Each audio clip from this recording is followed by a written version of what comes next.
Isa pong maganda at mapagpalang araw sa ating lahat. At shout out sa mga all. Nag-umpisa na itong pangangampanya ng mga kandidato, no, sa darating na halalan para sa pagkasenador. Kanya-kanya na namang papugian. Tinadaan na naman sa pasikatan. At kanya-kanya ring banatan, no, para makasira sa kapwa nila kandidato para makakuha daw ng boto. Ang matindi niyan, ano, kung napanood nyo yung pangangampanya ni Dan Fernandez. Nako, ayoko sana magbanggit ng pangalan dahil dapat ay tayo ay maging balanse. Ang tindi ng pangangampanya niya.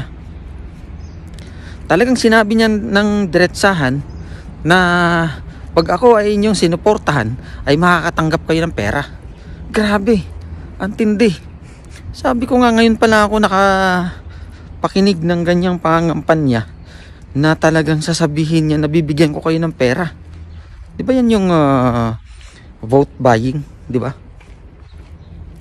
So grabe, no, lantaran ang ginagawa nilang pangloloko dyan sa mga kababayan natin. Pero ito, payo lang natin sa mga kababayan natin.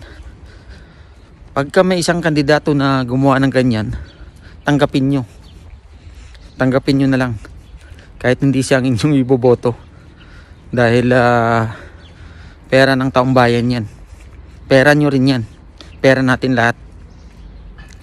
Dahil hindi naman pwedeng hindi mo tatanggapin at baka magtampo. Pero grabe, talagang nagulat ako nung napanood ko yun, na sasabihin niya na makakatanggap kayo ng pera,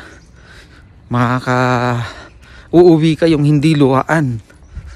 Sabi ko, grabe ang pasensya na dyan sa mga taga-suporta ni Fernandez ba yun? Yung sa Laguna, yung sa Quadcom,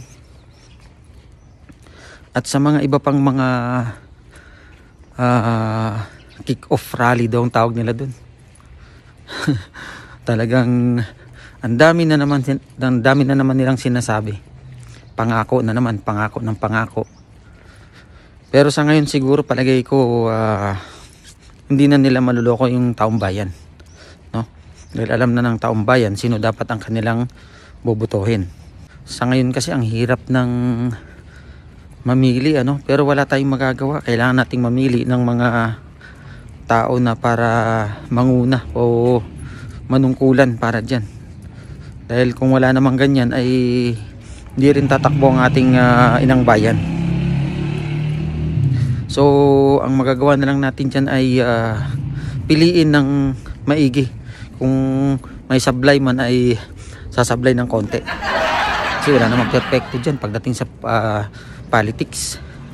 Alam naman natin yan, kanya-kanya na yan nasa dugo na ata ng mga politician yan Kaya good luck sa ating bayang Pilipinas.